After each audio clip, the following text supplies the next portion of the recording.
today's episode is one that I think, well, it really cuts right to the foundations of how we, I almost want to say, how we even think about the act of thinking. Today we're exploring a paper, actually more of a book-length work, by S.C. Sayles titled The Ground of Logic, Why Reason Binds, Why Contradiction is Forbidden, and Why Inference Requires Authority. Now, what's the core idea here? Well, it's tackling a question that's, on the one hand, kind of abstract. Why is logic binding? Why is it that rules like do not contradict yourself aren't just helpful, but seem downright compulsory? I think we've all had the experience in an argument or even late-night dorm room chat where the idea of logic comes up and someone, usually at some point, sometimes the one with the wildest hair in the group, says, "But why do we have to be logical? Can't we just break free of that?" Sayles' argument, in a nutshell, is that the authority of logic is not just a social convention and not something we invent or construct.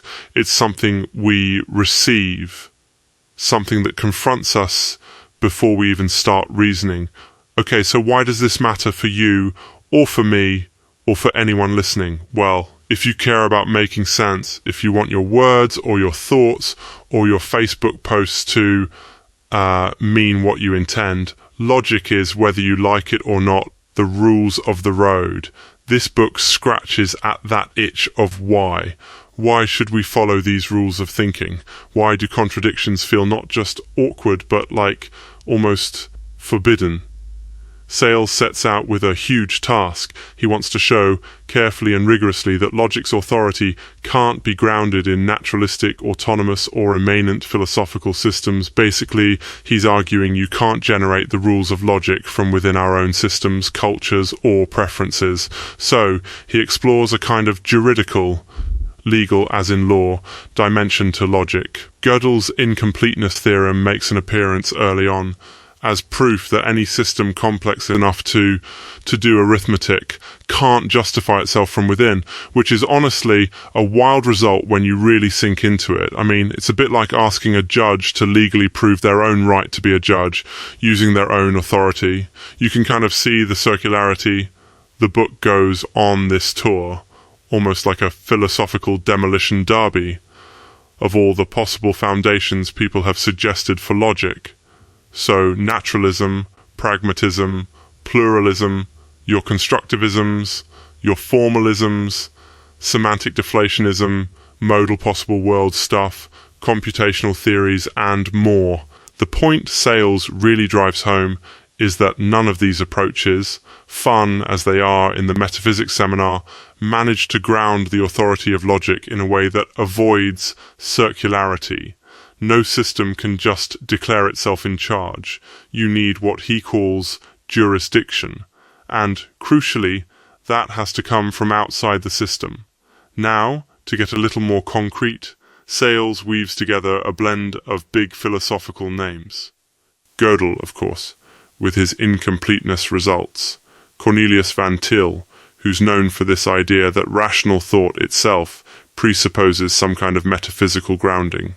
Alvin Plantinga, whose design epistemology tries to explain how our minds track truth.